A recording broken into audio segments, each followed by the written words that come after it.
Hello guys, and today we're going to be looking at the best healers or how the healer balance is shaping up in this Race to World First content, and we're going to be asking a question.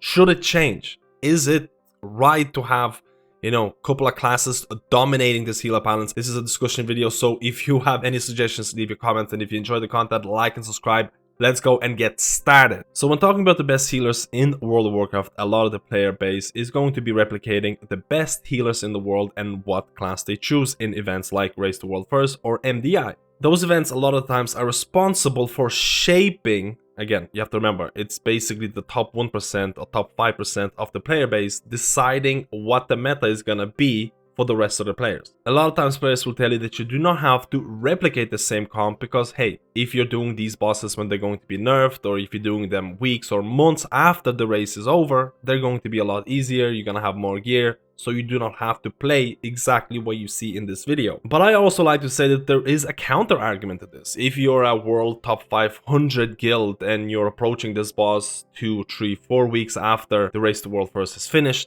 you could also say that, hey, we need to play these classes because we don't have the best players in the world. Insanely mechanically gifted players who can follow the raid leaders every call. We have average players who can't spend or cannot play this game for a living, and therefore we need to optimize this by picking classes that are going to give you the highest chance of success. So there's honestly two arguments to this, and there's a reason why I start off the video with this question, because I want you to think about the answer to this question throughout the video. Leave a comment below, have a discussion in the comments and things like that, because I want you to answer, should you play or do you have to play a specific healer composition or any composition to succeed in mythic raiding? Let me know. So let's get to the meat of the video, and that is going to be healer balance. We're going to talk about some of the DPS meta changes and tanking changes because honestly there's been some substantial meta changes in Sanctum of Domination while the healer meta has stayed relatively the same, and it's interesting or important to make that distinction. This is Sanctum of Domination mythic healer HPS charts, and again these are so far from the actual meta that is, again, you cannot compare HPS if you're a competitive raider, if you're trying to do competitive content in this game. Honestly, this game has changed the healer or the perception of what healer is. Healer is there a lot of the times healing DPS and utility to some extent in that order. So it is very early in mythic content right now. You can see the amount of parses per healer. Again, Mistweaver, no one's playing them. But again, let me know. Mistweaver just seems to be the least played character out of all of them. So generally speaking, guys, very early. Majority of the parses are coming from the first 3 bosses, Terragu, Eye of the Jailer, and the 9. These 3 bosses are relatively easy. If you're stuck on Heroic Sylvanas right now, don't be too down on yourself because I consider these to be easier than Heroic Sylvanas. So if you beat Heroic Sylvanas, you'll get these down in no time, in my opinion. And then if you go to the later bosses, Remnant, Soul Render, Paintsmith, Guardian the first one, again, a lot of people have killed Kel'Thuzad, you'll see that the amount of parses is insanely small. So what is the healer method right now? A lot of the times you might have watched my previous videos about healers, about my predictions, and my predictions were to some extent the same as they were for the last 3 expansions or so. Holy Paladin, Discipline Priest, and Restoration Shaman. And this has stayed to some extent true. So if we look at the parses for the harder bosses, keep in mind the parses here, a lot of them are going to be invisible because the top end guilds like Echo, Limit, and a bunch of other guilds are kind of emerging. They don't have public logs, so the classes are not going to show. But generally speaking, if you go to bosses that are hard like Remnant, you can see here that there is really only 3 colors here. If you go to classes to boss like Soul Render, again, there is Paintsmith doesn't even have any public logs available, but you can see that the harder bosses you go to, there is only a specific section of healers that emerge. And the best way to showcase this meta, in my opinion, is going to be by looking at the raid composition for some of the top end guilds. And the boss fight that I chose to showcase is going to be Guardians of the first one, because Guardians solidifies how messed up the healing meta is. And this is Echo versus Guardian the first one. This is the world first kill, and honestly this didn't take too long to kill for a lot of people, but the reason I'm showing this is because Guardians of the first one requires a lot of healing, it requires a lot of damage. There's DPS and healing checks, but you can see here 4 Holy Paladins and 2 Discipline Priests. And this is something that exemplifies the ridiculousness of the healer meta at this point. You have these healers here who both have damage reduction cooldowns, and damage reduction cooldowns do not show up in the HPS charts. And this is why you see Holy Paladins and Discipline Priests being lower in HPS. But Holy Paladin has, you have Devo Aura with Aura Mastery, 3-minute cooldown, 8-second duration, 40-yard range, 15% damage reduction. To some extent, you have Discipline Priest with Barrier that gives you 25% damage reduction but requires people to stack in this cone area. So there is advantages and disadvantages to both. This damage reduction does not show up on healing meters. I do have to mention that there is a new meta kind of emerging for Holy Paladins. We'll make a video about this. I don't want to cover it too much here, but there is a lot of people who are running your Marad's Dying Breath Legendary here that gives you spot healing and AoE healing capabilities, because all of a sudden you'll be using Light of the Martyr after you use Light of Dawn. And Light of the Martyr is going to give you spot healing capabilities, and it's also going to transfer to beacon targets. So you're a spot healer with AoE healing, and this is something that's been very popular for Holy Paladins who are running, again, in this world first content. And Discipline Priests, a lot of them have been running Evangelism here, and it's been providing a lot of HPS. So generally speaking, Holy Paladin, Discipline Priest, by guilds like Echo and Limit, this is Limit's kill as well, they were including one Resto Shaman in this. And Method, who got the, I think this was the 3rd kill or something along those lines, they were including Resto Shaman as well. So they had triple Holy Paladin, double Discipline Priest, and one Resto Shaman. Echo and Limit, who are kinda at the front running of this race, they're opting in with the Holy Paladin with the Discipline Priest. While the guilds who are trying to play a little more safe, maybe not in this world first race or just a little bit below, they're trying, or they're still including Restoration Shamans. If you look at the logs, you'll see a lot of Resto Shamans. Some guilds are using double Resto Shamans, so I would not say that the meta is just Holy Paladin, just Discipline Priest.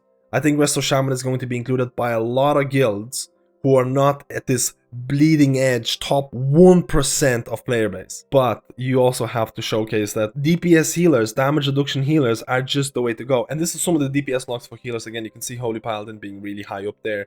The 15% nerf or whatever to Ashen Hallow. Ashen Hallow, Venti Holy Paladins is just the only way to go right now in Race to World. First, you'll see Discipline Priests. Discipline Priests are running all Kyrian. Majority of Discipline Priests are going Kyrian in this case.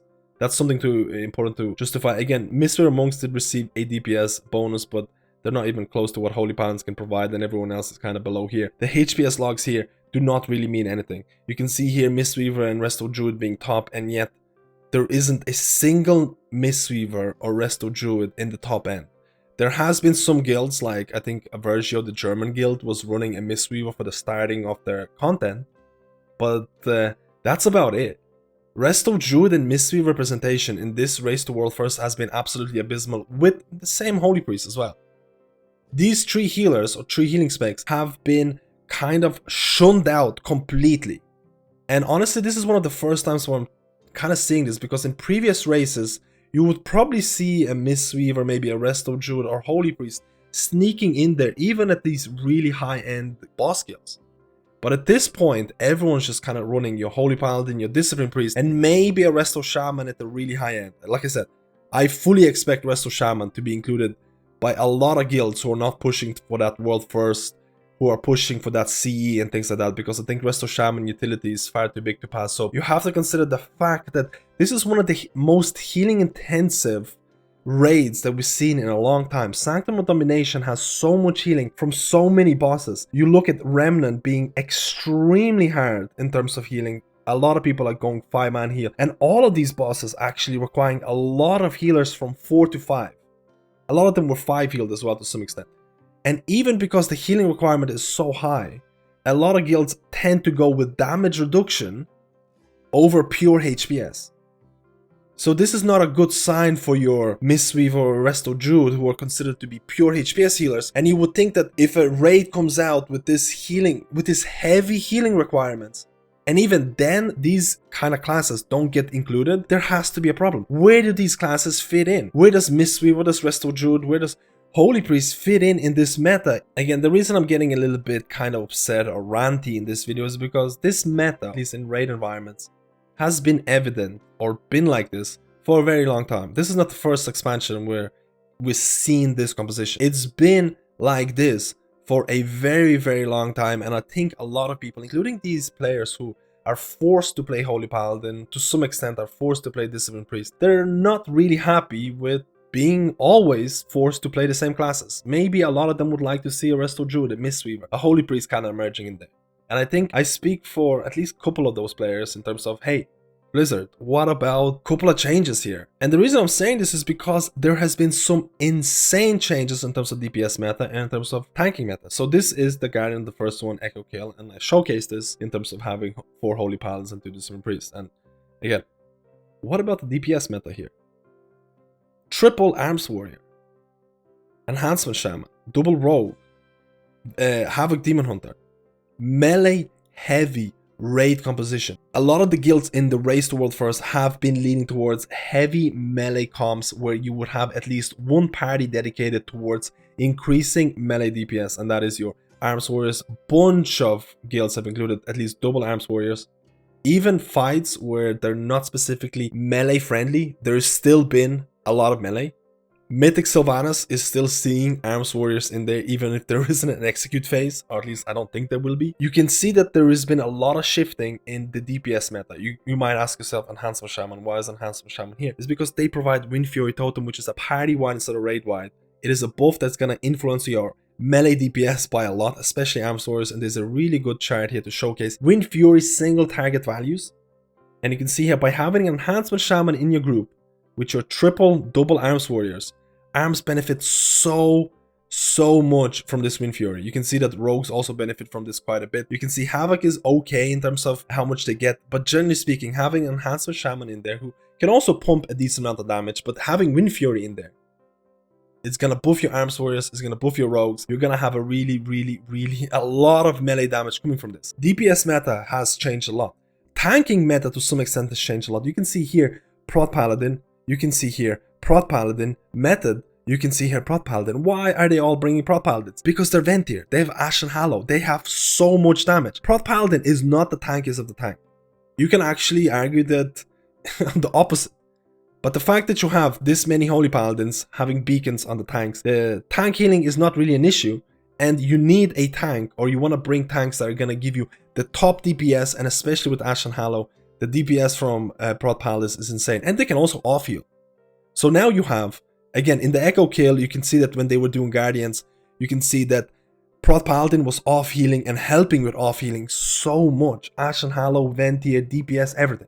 So you can see there is a lot of different combinations or changes in your DPS meta, in your tanking meta, but the healing meta is still very much the same. Again, we go back to the HPS charts, with the exception of some of the talents that are really popular. Again, we talked about Holy Paladins. This is some of the mythic rankings for Holy Paladins. You can see a lot of Paladins are going with Maran's Dying Breath. They're experimenting with this legendary. I think it's going to be more and more popular, especially in mythic content. You can see the same kind of thing with Discipline Priest. Again, Discipline Priest, most of them are Kyrian.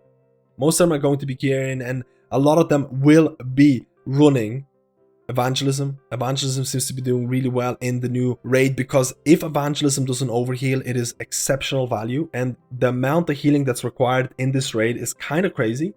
So Evangelism seems to be the main choice. So besides the changes to some of the talents, the meta has been the same for healers, and honestly, this is where you come in as the chat. I want to hear your opinions about how to fix it. There is 100 ways to approach a possible fix. Should Holy Paladins and Discipline Priests have a bigger HPS deficit because they provide damage reduction?